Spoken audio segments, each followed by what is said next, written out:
አነጋጋሪው ፕሬዚዳንት ዶናልድ ትራምፕ በመላው ዓለም ትናንት ማምሻውን የጣሉት የ10 በመቶ ታሪፍ ወደ 15 በመቶ ከፍ ብሏል።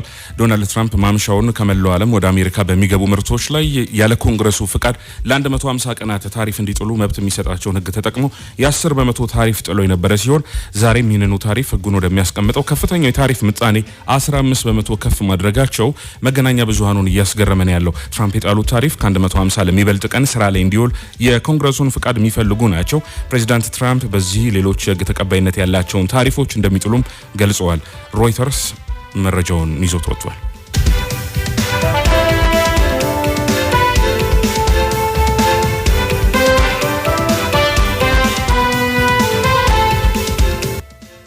የቆይታ ጊዜያችን ቀጥሏል። ከጂኤፍኤም 106.7 የተመራረጡ መረጃዎችን ወደ እናንተ እያደረሰን ያለ ነው። የምሳ ሰዓት ጉዳዮች ናቸው። አሁን ደግሞ ከቢዝነስ ያገኘናቸውን ጉዳዮች ወደ እናንተ እናደርሳለን። የኢትዮጵያ ንግድ ባንክ በኢትዮጵያ አደጋ ስጋትና ምላሽ ፈንድን መነሻ በማድረግ አንድ ጉዳይ ይዞ ወጥቷል። መረጃው እንደሚጠቅሰው ከሆነ በተለይ በኢትዮጵያ ንግድ ባንክ የሲቢ ኑር ከወለድ ነጻ የባንክ አገልግሎት በ156 የሲቢ ኑር አገልግሎት ብቻ የሚሰጡ ቅርንጫፎችን ጨምሮ በ1914 ቅርንጫፎች አጠናክሮ በመስጠት ላይ መሆኑ ተገልጿል።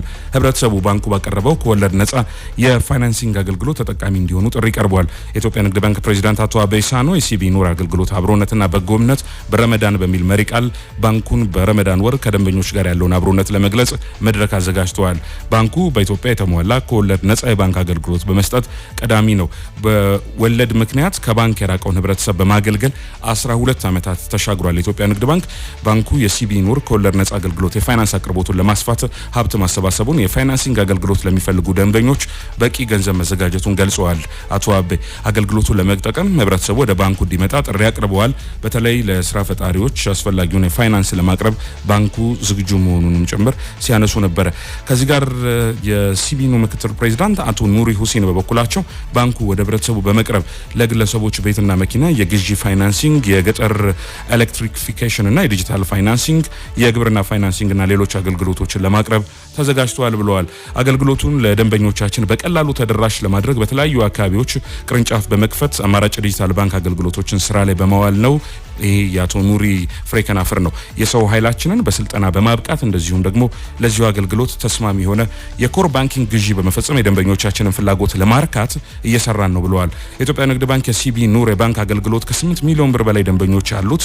በ156 የሲቢ ኑር አገልግሎት ብቻ የሚሰጡ ቅርንጫፎችም 1914 ቅርንጫፎች ከወለድ ነጻ የባንክ አገልግሎት እየሰጡ እንደሚገኙ መረጃው ጠቁሟል።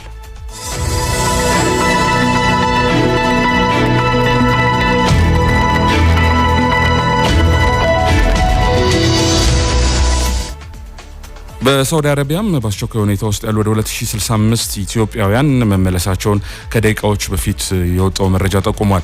በአስቸጋሪ ሁኔታ ውስጥ የነበሩ ወደ 2065 ኢትዮጵያውያን ወደ ሀገራቸው ተመልሰዋል። በሳምንቱ በተደረገው 8 ዙር በረራ ከተመለሱት ውስጥ 1960 ወንዶች ናቸው፣ 92ቱ እንስቶች ናቸው፣ 13 ህጻናቶች አሉ። ከተመላሾቹ መካከል አረባ እድሜያቸው ከ18 ዓመት በታች የሆኑ ታዳጊዎችም ይገኛሉ ተብሏል። መስከረም 5 2018 በተጀመረው ዜጎችን ወደ ሀገር ቤት የመመለስ ስራ እስካሁን 54216 ኢትዮጵያውያን ወደ ሀገር ተመልሰዋል። ሚኒስቴር መስሪያ ቤቱ ከሚመለከታቸው ባለድርሻ አካላት ጋር በመቀናጀት ለተመላሽ ዜጎች በአየር ማረፊያና በማቆያ ማዕከላት ተገቢውን ድጋፍና እንክብካቤ ማድረግ ከቤተሰብ ጋር የማቀላቀል ስራም በትኩረት እየተሰራ እንደሚገኝ የሴቶችና የማህበራዊ ጉዳይ ሚኒስቴር ጠቁመዋል።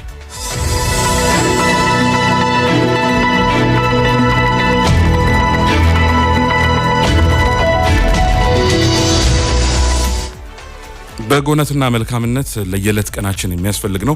በዓለም ላይ በጣም በርከት ያሉ በጎ ሰዎች አሉ። መልካም ተግባራትን በመከወን በስራቸው ስኬታማ የሆኑ ናቸው። አብዛኞቹ የተለያዩ ስራዎችን ይሰራሉ።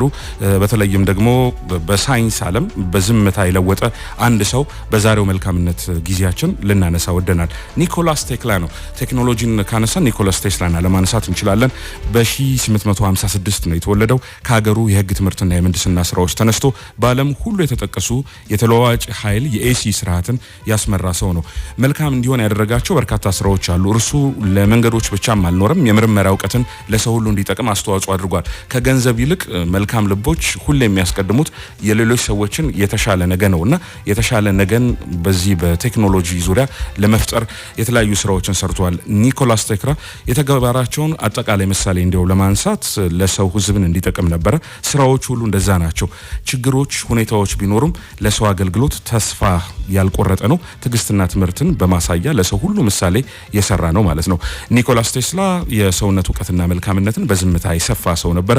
እንዲሁም በተለያዩ ሀገሮች ላይ ታላቅ የሰውነት ምሳሌ ነው። ፈጣንና ቀላል የሆኑ የተለያዩ ስራዎችንም ሰርቷል። በተለይ ደግሞ በጊዜው የነበረውን ቴክኖሎጂ አሁን ላይ እንዲደርስ የሱ ምርምር ስራዎች ከፍተኛ አስተዋጽኦ አላቸው። ጅምር የቴክኖሎጂ የምርምር ውጤቶቹንም በማስቀመጥ አዳዲስ ግኝቶች እንዲፈጠር ኒኮላስ ቴስላ በጣም ብዙ ደስ የሚሉ ነገሮችን አድርጓል። በጎና መልካምነትን ሁላችንም በየስራችን እናስገባ የዕለቱ መልእክታችን ነው። ከጄኤፍኤም 106.7 የስራ ሳምንቱ የመጀመሪያ ዕለት የምሳ ሰዓት ጉዳዮች ይህንን ይመስሉ ነበር። ዳዊት አብሬያችሁ ቆይቻለሁ። የተባረከ ቀን ለሁላችሁም ተመኝቻለሁ። ስፖርታዊ ጉዳዮችን ከዚህ በመቀጠል ትሰማላችሁ። መልእክቶችም ይኖራሉ። መልካም ቀን።